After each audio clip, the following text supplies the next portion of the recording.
அஸ்ஸலாமுலைக்கும். Hi friends, எல்லோரும் எப்படி இருக்கீங்க? அல்ஹம்துலில்லாஹ் நாங்களும் நல்லா இருக்கோம். நாங்கள் அந்தமான் முதல் லாங் வீடியோ. இன்றைக்கி நான் கிச்சன் க்ளீன் பண்ணது, அரேஞ்ச் பண்ணது, அந்த விலாகை தான் போட்டிருக்கணும். ஆனால் அதில் ஒர்க்கு கொஞ்சம் பெண்டிங்கில் இருக்கா. அதுக்கு இடையில அஸ்பரோட பர்த்டே வந்துச்சு. சரி, அதை அப்லோட் பண்ணிடலாம் அப்படின்னு சொல்லிட்டு அந்த விலாகை அப்படியே ஓரம் கட்டிட்டு இந்த வீடியோ போட்டிருக்கேன். இன்றைக்கி நான் வீடியோ கிளிப்ஸ் மட்டும்தான் எடுத்திருந்தேன். எந்த ரெசிபியும் கவர் பண்ணவே இல்லை. சில பேருக்கு தெரிஞ்சிருக்கும் இன்றைக்கி என்ன பேச போகிறோம்னு, சில பேருக்கு தெரிஞ்சிருக்காது. அதனால் இந்த இடத்துல மென்ஷன் பண்ணிடுறேன். நான் ஷார்ட்ஸில் கேட்டிருந்தேன், குழந்தை வளர்ப்பு பேரண்டிங் பற்றி நம்ம பேசலாமா வேணாமா அப்படின்னு. நிறைய பேர் கமெண்ட் பண்ணி பேசலாம் சொல்லுங்கள் சிஸ்டர் அப்படின்னு கேட்டிருந்தீங்க. எனக்குமே இந்த டாபிக் பற்றி உங்கள் கூட டிஸ்கஸ் பண்ணணும், பேசணும் அப்படின்னு ரொம்ப நாளாக எண்ணம் இருந்துச்சு. ரெசிபி இருக்கிற வீடியோவில் நம்ம இதை பற்றி பேச முடியாது இல்லையா? ஸோ இன்றைக்கி டீட்டெயிலாக பேசிடலாம். இன்றைக்கான வீடியோவில் பேரண்டிங் பற்றி தான் நம்ம பேச போகிறோம். இன்ட்ரெஸ்ட் இருக்கிறவங்க வீடியோ கண்டினியூவாக பாருங்கள். நம்ம தனியாக இருந்து பிள்ளைங்களை வளர்க்கலாம், அப்படி இல்லைன்னா ஜாயின்ட் ஃபேமிலியாக கூட்டு குடும்பமாக இருக்கலாம். இருக்கிற இடம் வேணும்னா வேறு வேறையாக இருக்கலாமே தவிர நம்ம எமோஷன்ஸ் ஒன்று தான். எனக்கு 3 பசங்க இருக்காங்க. பெரிய பையன் ஆசிர் பிறந்திருக்கும் போது அந்தளவு அனுபவம் கிடையாது. பேரண்டிங்னா நல்ல சாப்பாடு கொடுக்கணும், பிள்ளைங்களை கேர் பண்ணி பார்த்துக்கணும், நல்ல பழக்க வழக்கம் சொல்லி கொடுக்கணும், அது மட்டும்தான் அப்படின்னு நான் நினச்சிட்டு இருந்தேன். அப்போது டிப்ரெஷன் அதிகமாக இருக்கும், ரொம்ப கோபம் வரும். நான் என்ன நினைக்கிறேனோ அதே மாதிரி தான் அவன் நடந்துக்கணும் அப்படின்னு எதிர்பார்ப்பேன். ஸோ அதுதான் என்னோடய மைனஸே, அதிகப்படியான கோபத்தில் என்ன பேசுகிறதுன்னு தெரியாமல் பேசிடுவேன். எங்கள் புவா என்னை கண்ட்ரோல் பண்ணிகிட்டே இருப்பாங்க. ஆனால் இப்போ ரொம்ப ரொம்ப கம்மி பண்ணிட்டேன். அந்த கோபம் கூட அர்ஷான் பிறந்ததுக்கு அப்புறம், 2வது பிள்ளை பிறந்ததுக்கு அப்புறம் தான் நான் ரியலைஸ் பண்ணவே ஆரம்பித்தேன்.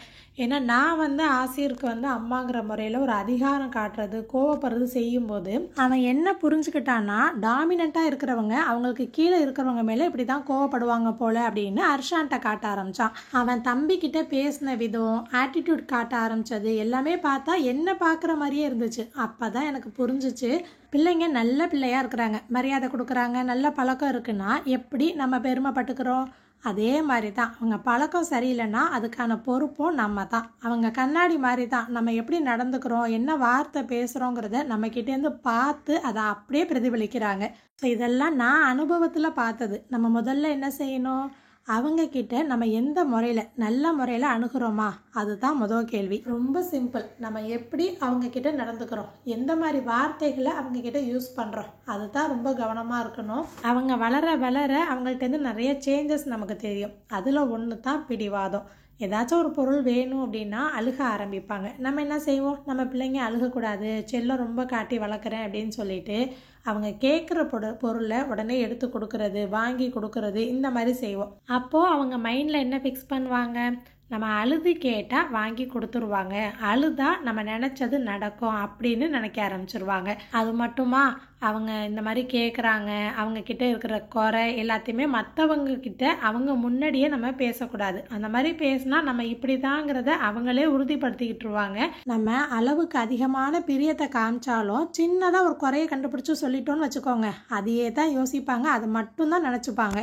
நம்ம குறையை மட்டும் குத்தி காட்டுறோம் இல்லையா, அதே மாதிரி நல்ல விஷயமும் பிள்ளைங்கள்ட்ட இருக்கும், அதையுமே எடுத்து அடிக்கடி சொல்லிகிட்டே இருக்கணும். சொல்லித்தான் ஆகணுமான்னு கேட்டால் கண்டிப்பாக சொல்லித்தான் ஆகணும். இந்த பேச்சு எதுக்கு பேசினேன், பிடிவாதத்துக்கு. அழுது கேட்டால் 1-2 தடவை அழுகட்டுமே, நம்ம அழுதாலும் கிடைக்காது அப்படின்னு அவங்க நினைக்கணும். இந்த விஷயத்தில் நான் என்னை பெருமையாக சொல்லிப்பேன். என் 2 பசங்களும் அழுது அடம் பண்ணி எனக்கு கேட்டதெல்லாம் வேணும் அப்படின்னு இன்னி வரையும் இருந்தது கிடையாது. நான் சின்ன வயசுலேருந்தே அவங்க அழுது அடம் பண்ணுறாங்க அப்படின்னா அவங்களுக்கு அந்த பொருள் தேவையா இல்லையாங்கிறத பார்த்து தான் வாங்கி கொடுப்பேன், எடுத்து கொடுப்பேன். இல்லைனா அதை கொடுக்கவே மாட்டேன். நீ அழுதாலும் சரி, உனக்கு கிடையாதுன்னா கிடையாது தான், நோனா நோ தான் சொல்லிடுவேன். என் பிள்ளை அழுகிறா, பிடிவாதமாக இருக்கான் அப்படின்னா அது உங்கள் தப்பு தான். 2 தடவை அழுகட்டோன்னு விட்டுருங்க. நமக்கு அழுதாலும் கிடைக்காது அப்படின்னு முடிவு பண்ணிவிட்டு அதுக்கப்புறம் அந்த அடம் பிடிக்கிறதே விட்டுருவாங்க. நீங்கள் நினைக்கலாம், பிள்ளைங்க நம்மள்ட்ட தானே கேட்பாங்க, நம்ம தானே வாங்கி கொடுக்கணும் அப்படின்னு. ஆசைப்பட்டு ஒரு பொருளை கேட்குறதுங்கிறது வேற, அழுது அடம் பிடிச்சி தேவையில்லாமல் கேட்குறாங்க பாருங்க, அது வேற. அதனால் இப்போது பிள்ளைங்க பிடிவாதம் பிடிக்கிறாங்க, நான் வாங்கி கொடுத்தே பழகிட்டேன் அப்படின்னா உடனே ஸ்டாப் பண்ணிடாமல் கொஞ்சம் கொஞ்சமாக டைம் கொடுங்க. 1 தடவை 2 தடவை வாங்கி கொடுத்தா அதுக்கப்புறம் சொல்லி புரிய வைக்க பாருங்கள், பேசி பாருங்கள். பிள்ளைங்களாம் ஈஸியாக அக்செப்ட் பண்ணுவாங்க, புரிஞ்சுப்பாங்க. ஸோ அதுக்குண்டான டைமும் ஸ்பேஸும் நம்ம தான் கொடுக்கணும். ஆசிர் கிட்டத்தட்ட என்ன மாதிரியே தான், கோவப்பட்டாலும் நல்லா கேர் பண்ணி ரொம்ப கேரிங்காக இருப்பான். ஆனால் அர்ஷான் வந்து அப்படியே ஆப்போசிட்டு, விளையாட்டு பிள்ளையாக இருப்பானா. நான் சொல்லிகிட்டே இருப்பேன், பாரு அவன் எப்படி இருக்கான், நீ எப்படி இருக்க, இவன் எப்படி இருக்கான், நீ எப்படி இருக்க பாருன்னு. 2 பேர்ட்டுமே பேசும்போது ஆசிரியர் சொல்லுவான், அது எப்படி இவன் என்ன மாதிரி அவன் இருப்பான், அவனை மாதிரி நான் இருப்பேன். ஆனால் அது லாஜிக் கரெக்டு தான் இல்லையா? நம்ம வீட்டில் பிறந்த பிள்ளைங்களே ஒரே மாதிரி இல்லை, அப்போ நம்ம வீட்டு பிள்ளையோ இன்னொரு வீட்டு பிள்ளையோ எப்படி ஒரே மாதிரி இருப்பாங்க? ஸோ அதை கம்பேர் பண்ணி பார்க்குறதுங்கிறது ரொம்ப கொடுமை. அதை நானுமே ஸ்டார்டிங்லலாம் செஞ்சுருக்கேன், சொல்லி காட்டியிருக்கேன், பேசியிருக்கேன். ஆசிரியர் கொஞ்சம் கருத்து தெரிஞ்சு பதில் பேச ஆரம்பிக்கும் போது தான் அவன் சொல்கிறது கரெக்டு தான் எனக்கே புரிய ஆரம்பிச்சிச்சு. அவன் சொல்கிறதுக்கு முன்னாடியும் நமக்கு தெரியும் கம்பேர் பண்ணி பேசக்கூடாது, கம்பேரிசன் பண்ணக்கூடாது அப்படின்னு. புத்திக்கு தெரியுது, வாய்க்கு தெரிய மாட்டுது. சில நேரம் வாயில் வந்துடும், அதுக்கப்புறம் நம்மளாம் ரியலைஸ் பண்ணி பார்க்குறது. நீங்கள் கவனித்து பாருங்களேன், எந்த பிள்ளைங்களும் வந்து நம்மக்கிட்ட நீங்கள் வந்து அந்த அம்மா மாதிரி செய்யலை, அந்த அம்மா மாதிரி இல்லை, இந்த அம்மா மாதிரி பண்ண மாட்டீங்க அப்படின்னு ஒரு நாளும் கம்பேர் பண்ணி சொல்லவே மாட்டாங்க. ஸோ ஒரு பிள்ளைங்க என்ன சாப்பிட்றாங்களோ அதை தான் சாப்பிடுவாங்க, அவங்களுக்கு அது தான் பிடிக்கும்னா அதான் பிடிக்கும். வளர வளர சில பிள்ளைங்க சேஞ்ச் ஆவாங்க, ஆனாலும் கொடுக்குறத நம்ம தான் வந்து கண்டினியூவாக கொடுத்துட்டே இருக்கணும். அவங்க எவ்வளோ படிப்பாங்களோ கெப்பாசிட்டி அவ்வளோதான் படிப்பாங்க. ஸோ கம்பேர் பண்ணுறத முடிஞ்சளவு நம்ம கம்மி பண்ணிப்போம், என்னையும் சேர்த்து தான் சொல்கிறேன். இப்போ ஆசிரியருக்கு 12 வயசு, அடுத்து டீனேஜ் போகிறான், அடுத்த ஸ்டேஜ் போகிறான் இல்லையா? இப்போலாம் நான் என்ன பண்ணிகிட்ருக்கேன் அப்படின்னா, கொஞ்சம் டிஸ்கஷன் வந்து அவன் கூடயும் சேர்த்து பண்ணுறது. அவனுக்கு அந்த பொறுப்பு ரெஸ்பான்சிபிள்ங்கிறது தெரியணும், அவனுக்கு மெச்சூரிட்டி எந்த லெவலில் இருக்குது, என்ன சொல்கிறான், அவன் எப்படி ஒரு விஷயத்தை வந்து யோசிக்கிறான்னு தெரிஞ்சுக்கிறதுக்காகவே நான் ஏதாச்சும் கேட்பேன். ஆனால் சின்ன சின்ன விஷயம் கூட பிள்ளைங்க நம்மளை விட பெட்டராகவே யோசிக்கிறாங்க. இப்போல்லாம் பிள்ளைங்க ரொம்ப ஸ்மார்ட்டாக இருக்காங்க. நீங்கள் ஏதாச்சும் ஒரு சொல்யூஷன் தெரியணும் அப்படின்னா அவங்கக்கிட்ட கேட்டு பாருங்கள். நம்ம ஒரு பெரிய விஷயமா யோசிப்போம், அவங்க சிம்பிளாக முடிச்சு விட்டு போயிடுவாங்க. 10 வயசு தாண்டிட்டாங்க அப்படின்னா அவங்களுக்கு என்ன பிடிக்கும் பிடிக்காது, அவங்க என்ன சொல்ல வராங்க, அது எல்லாமே நம்மளும் கவனித்து கேட்கணும். நம்மளும் அவங்கள வச்சுக்கிட்டே ஒரு சில டிஸ்கஷன்லாம் பண்ணணும். நம்ம ஃபேமிலினா இப்படி தான், நம்ம ஃபேமிலி இந்த லெவலில் தான் இருக்குங்கிறத ரொம்ப டீப்பாக சொல்ல வேணாம், ஒரு மேலோட்டமாக அந்த ஸ்டேஜுக்கு ஏற்ற மாதிரி நம்ம கொஞ்சம் கொஞ்சமாக சொல்லிகிட்டே வரணும். ஒரு பொய்யான நம்பிக்கையே பிள்ளைங்களுக்கு கொடுக்கவே கூடாது. இந்த ஸ்டேஜில் டீனேஜில் பிள்ளைங்க கிட்ட ஃப்ரெண்ட்லியாகவே போயிட்டுருக்கணும். இதுதான் எனக்குமே இப்போ சேலஞ்சிங்காக இருக்குது. என்னால் முடிஞ்ச வரைக்கும் நான் ட்ரை பண்ணிகிட்ருக்கேன். நான் தான் இப்படி இவங்க என் ஹஸ்பண்ட் இருக்காங்க இல்லையா, அவங்க வந்து பிள்ளைங்களை திட்ட மாட்டாங்க, அடிக்க மாட்டாங்க, ஒரு டா போட்டு கூட பேச மாட்டாங்க, ஏம்மா என்னம்மா தான் சொல்லுவாங்க.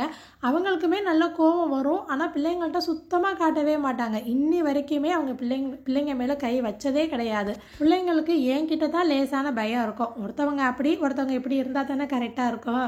நீங்கள் சொல்கிறதும் ஓகே தான், ஆனால் தனியாக இருந்தால் பரவாயில்ல, நாங்கள் தான் ஜாயின்ட் ஃபேமிலியில் இருக்கிறோமே. நம்ம ஒன்று சொன்னால் அதுக்கு நேர் மாற்றமாக தான் எல்லாமே நடக்குது. பிள்ளைங்களுக்கு உடம்பு முடியல, டாக்டர்கிட்ட போகலான்னு சொன்னால் வீட்டில் வேணாம், கை வைத்தியம் பார்த்துக்கலான்னு சொல்கிறாங்க. ஒரு சாப்பாடை கொடுத்து இன்ட்ரடியூஸ் பண்ணலாம், இதை வந்து நம்ம பிள்ளைங்களுக்கு கொடுக்கலான்னு சொன்னால் அதெல்லாம் நீ கொடுக்கக்கூடாது, பிள்ளைங்களுக்கு ஒத்துக்காது. வெளியில் கூட்டிகிட்டு போகலான்னா இந்த டைமில் கூட்டிகிட்டு போகக்கூடாதுன்னு சொல்கிறாங்க. அதை மீறியும் ஏதாச்சும் பேசுகிறோம் அப்படின்னா, நாங்களாம் பிள்ளை பெற்று வளர்க்கலையா, உனக்கு என்ன தெரியும் அப்படின்னு கேட்குறாங்க. இந்த கேள்வி எங்கேருந்து தான் வருதுன்னு எனக்கு தெரியல. நான் ஒத்துக்கிறேன், எங்களை விட அனுபவத்தில் பெரியவங்க தான், ஸோ கூட தான்.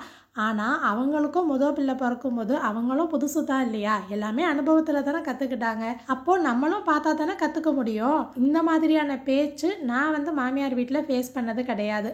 என்னுடைய மாமியார் இருந்த வரைக்கும் பிள்ளைங்க விஷயத்தில் என்னை பெருமையாக தான் பேசியிருக்காங்க. ஆனால் என்னுடைய ஃப்ரெண்ட்ஸ் சர்க்கிளில் இந்த மாதிரி சொல்லி நான் கேட்டிருக்கேன், பார்த்துருக்கேன். அது என்னன்னா, நம்மளை விட அவங்க தான் பெஸ்ட்டுன்னு காட்டிக்கணும். உனக்கு என்ன தெரியும், எனக்கு தான் எல்லாம் தெரியுங்கிற மாதிரி அந்த ஒரு மைண்ட் செட், அதை போய் நம்மளால் சேஞ்ச் பண்ணவே முடியாது. நம்ம சொல்கிறது நம்ம பிள்ளைங்களுக்கு நல்லதை கொடுக்கும், அது நல்லதாக இருக்குங்கிற ஒரு கான்ஃபிடென்ட் நமக்கு இருக்குன்னா அந்த இடத்துல ஒரு ஸ்டாண்ட் எடுத்து நம்ம தான் பேசணும், பேசி தான் ஆகணும். எல்லாத்துக்குமே ஆமாம் ஆமான்னு போட்டுகிட்டே இருந்தோம்னு வச்சுக்கோங்க, கடைசி வரைக்கும் ஆமாம் தான் போடணும். உடனே எதிர்த்து பேசுறியா நீனு, என்ன இப்படி எதிர்த்து பேசுகிறேன்னு கேட்டால் இதுக்கு பேர் எதிர்த்து பேசுகிறது கிடையாது, நம்ம உரிமையை சொல்லி காட்டுறது. அவங்க சொல்கிறதுல நல்லது இருக்குது அப்படின்னா அதை நம்ம அக்செப்ட் பண்ணிக்கிறோம் இல்லையா, அதே மாதிரி நம்ம சொல்கிறதுல நல்லது இருக்குது, அவங்க காது கொடுத்து கேட்குறாங்களா அப்படிங்கிறது தான் முதல் கேள்வி. இந்த எல்லாத்துக்கும் குறை கண்டுபிடிச்சி பேசுகிறாங்க பாருங்கள், இந்த நொக்கத்தை சொல்லிகிட்டே இருப்பாங்க. ஆனால் பிள்ளைங்க பாத்ரூம் போகிறாங்க, பிள்ளைங்களை குளிக்க வைக்கணும், சாப்பாடு கொடுக்கணும் அப்படின்னா கிட்டே வரவே மாட்டாங்க. எல்லாரும் இப்படி தான் இருக்காங்க அப்படின்னு கிடையாது, ஒரு சில பேர் மட்டும் இப்படி இருக்காங்க இல்லையா, அவங்கள மட்டும் குறிப்பிட்டு சொல்கிறேன். நம்ம பிள்ளைங்களையும் பார்த்துக்கணும், வீட்டு வேலையும் பார்க்கணும், ஆனால் எந்த ஒரு சஜஷனும் சொல்லக்கூடாது. அந்த இடத்துல அமைதியாக அடங்கி போகணும் அப்படிங்கிற அவசியமே கிடையாது. நாளைக்கு எல்லாத்துக்கும் நம்ம பிள்ளைங்களுக்கு நம்ம தான் நிற்க போகிறோம், யாரும் வந்து பார்க்க மாட்டாங்க. பிள்ளைங்க விஷயத்தில் நீங்கள் சொல்கிறதுல நல்லது இருக்குது, நல்லது நடக்கும் அப்படின்னா அதை விட்டு கொடுக்காதீங்க. இந்த மாதிரி மாதிரி டைமில் நம்ம பண்ணுற தப்பு என்ன தெரியுங்களா? இப்போ நம்மக்கிட்ட ஒருத்தங்க ஆர்கியூமெண்ட் பண்ணியிருக்காங்க, அவங்க சொன்னது நம்மளால் ஏற்றுக்க முடியல அப்படின்னா கோவமாக இருப்போம் இல்லையா? அவங்க இல்லாத நேரத்தில் அவங்கள பற்றி ஒன்று ஹஸ்பண்ட்ட, அம்மாட்ட, இல்லை ஃப்ரெண்ட்ஸ்கிட்ட யார்கிட்டையாச்சும் சொல்லி பேசுவோம் அப்படின்னா திட்டுவோன்னு வச்சுக்கோங்களேன். அப்படி செய்யும் போது அந்த இடத்துல பிள்ளைங்க இருக்கும்போது நம்ம அதை பற்றி பேசவே கூடாது. ஏன்னா குறை சொல்லி ஒருத்தவங்களை பற்றி பேசும்போது அதே கண்ணோட்டத்தில் தான் பிள்ளைங்க அவங்கள பார்ப்பாங்க. அது ரொம்ப பெரிய தப்பு. அப்போ அவங்க ஒரு பார்வையில் அவங்கள பார்த்துருப்பாங்க இல்லையா? இவங்க வந்து நம்மக்கிட்ட பாசமாக இருக்காங்க, இவங்க நல்லவங்க அப்படின்னு நினச்சிருப்பாங்க. நம்ம இந்த மாதிரி குறை பேசும்போது அவங்களுடைய மூளையை வந்து நம்ம செலவு பண்ணுற மாதிரி அதுக்கு சமம். அப்போ அவங்க கன்ஃபியூஸ் ஆயிடுவாங்க, யாரை நம்புறது யாரை நம்பக்கூடாதுங்கிற ஒரு குழப்பம் வந்துடும். அது அவங்களுக்கு சொல்ல தெரியாது. ஸோ பிள்ளைங்களை வச்சுக்கிட்டு நீங்கள் யாரை பற்றியும் எதுவுமே பேசாதீங்க. அதே மாதிரி பிள்ளைங்கக்கிட்ட வந்து நம்ம ஒரு ஷாப்பிங் போயிட்டு வந்திருக்கோம், வெளியில் போய் ஏதாச்சும் வாங்கிட்டு வந்திருக்கோம் அப்படின்னா இன்னது நம்ம போனோம், இந்த இடத்துக்கு நம்ம போயிருக்கோம், இந்த பொருள்லாம் வாங்கியிருக்கோம்னு சொல்லிட்டு நீ அவங்கள்ட்ட சொல்லாத இவங்கள்ட்ட சொல்லாத அப்படின்னும் சொல்லக்கூடாது. அது நம்மளே பிள்ளைங்களுக்கு கற்றுக் கொடுக்குற மாதிரி. என்னத்தை நாளைக்கு நம்மக்கிட்ட என்ன மறைக்கணும்னு நம்ம இன்றைக்கி ட்ரைனிங் கொடுக்குறோம். ஸோ இந்த விஷயங்களில் ரொம்ப ரொம்ப கவனமாக இருந்துக்கோங்க. பிள்ளைங்களுக்கு முன்னாடி முடிஞ்ச வரைக்கும் அது எல்லாத்தையும் அவாய்ட் பண்ணிடுங்க. நம்ம இந்த மாதிரி பார்த்து பிள்ளைங்களை வளர்த்துக்கிட்டு அவங்களுக்காக ஒன்று யோசித்து பண்ணிகிட்டு இருந்தா திடீர்னு வந்து ஒரு நாள் நிற்பானுங்க. அவனுக்கு மட்டும் அதை வாங்கி கொடுத்துருக்க, எனக்கு வாங்கி கொடுக்கல, அவனை திட்டுற, என்ன திட்ட மாட்டேங்கிற, அவனை மட்டும் கொஞ்சுற அப்படின்னு சொல்லிட்டு அந்த பார்ஷியாலிட்டி பார்க்குறோன்னு நினப்பாங்க. பார்த்தீங்களா? நம்ம எவ்வளவோ செஞ்சுருப்போம், அதெல்லாம் கண்ணுக்கு தெரியாது. ஆனால் அந்த செய்யாத ஒன்றை தான் தூக்கிட்டு வந்து நிற்பானுங்க. நான் என்ன செய்வேன், ஒரு தடவையும் சொல்லிடுவேன், இந்த பாரு உனக்கு இது மாதிரி இதை வாங்கி கொடுத்தேன், அதனால் அவனுக்கு வந்து நான் அதை வாங்கி கொடுப்பேன், இப்போ வாங்கி கொடுக்க மாட்டேன், ஃப்யூச்சரில் ஒரு நாள் வாங்கி கொடுப்பேன் அப்படின்னு எடுத்து சொல்லிடுவேன். அதே மாதிரி ஒன்று புதுசாக இப்போ அர்ஷானுக்கு வாங்கி கொடுக்குறேன் அப்படின்னா ஆசையிட்ட சொல்லுவேன், இந்த மாதிரி உனக்கு ஏற்கனவே நான் இதை வாங்கி கொடுத்தல, அதனால் இவனுக்கு இப்போ வாங்கி கொடுக்குறேன். முடிஞ்ச வரைக்கும் ட்ரெஸ்ஸுலேருந்து ஈக்குவலாக தான் நான் எடுப்பேன். இவனுக்கு 4 டிஷர்ட்னா அவனுக்கு 4, இவனுக்கு 3 பேண்ட்டு அவனுக்கு 3 பேண்ட்டு. அது ஒரே மாதிரி ஒன்றா எடுத்தாலும் என்னைக்காச்சும் ஒரு நாள் குறை கண்டுபிடிக்க தான் செய்வானுங்க.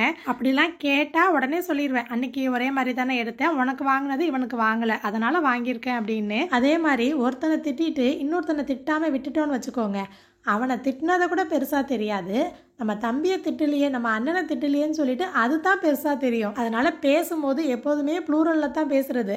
செய்கிறீங்க பண்ணுறீங்க அப்படின்னு தான் சொல்லுவேன். என்னையே சேர்த்துக்கிறமி அப்படின்னு ஆசிரியர் கேட்பான், அர்ஷான் என்னையுமே சொல்கிறேன் அப்படிமா, அப்படி தான் நான் சொல்லுவேன், 2 பேரையும் தான் சொல்லுவேன் அப்படின்னு சொல்லிட்டு ப்ளூரல்லே தான் திட்டுறது. ஆனால் சண்டை வந்து திட்டுனா தான் இப்படி கேட்பானுங்க.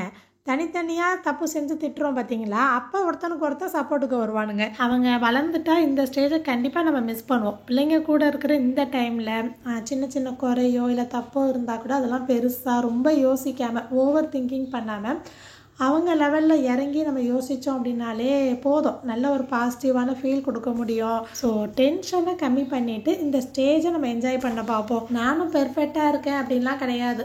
1-2 தப்பு பண்ணியிருக்கேன், இப்போவும் சில நேரம் பண்ணத்தான் செய்கிறேன், அது எல்லாமே நார்மல் தான். பேரண்டிங் பற்றி இன்னும் நிறையா பேசலாம். அன்றைக்கி வீடியோ கிளிப்ஸ் வந்து அவ்வளோதான் இருந்துச்சு. இன்றைக்கி வந்து நான் எமோஷன்ஸ் ரிலேட்டடாக கொஞ்சம் சொல்லியிருக்கேன். இது எல்லாமே பிள்ளைங்களோட பழக்க வழக்கம் இருக்குது, அது எப்படி ஃபாலோ பண்ண வைக்கணும், இல்லை வேறு டாபிக் ஏதாச்சும் நம்ம ரெசிபி இல்லாத வீடியோவில் பேசலாமா டிஸ்கஸ் பண்ணலாமா அப்படிங்கிறத கமெண்ட்டில் சொல்லுங்கள். நான் பேசி உங்களுக்கு போர் அடிக்கிறேன்னா என்னன்னு தெரியல. இந்த வீடியோ பார்த்துட்டு உங்களுக்கு எப்படி இருந்துச்சு, இல்லை வேறு ஏதாச்சும் நீங்கள் கருத்து சொல்லணும் அப்படின்னா கூட கமெண்ட்டில் சொல்லுங்கள். அப்படி இல்லைன்னா இந்த வீடியோ பிடிச்சிருந்தா உங்களுக்கு பிடிச்ச கலரில் நிறைய ஹார்ட்டை கமெண்ட்டில் கொடுங்க. வீடியோ ஃபுல்லாக பார்த்த உங்களுக்கு தேங்க்யூ.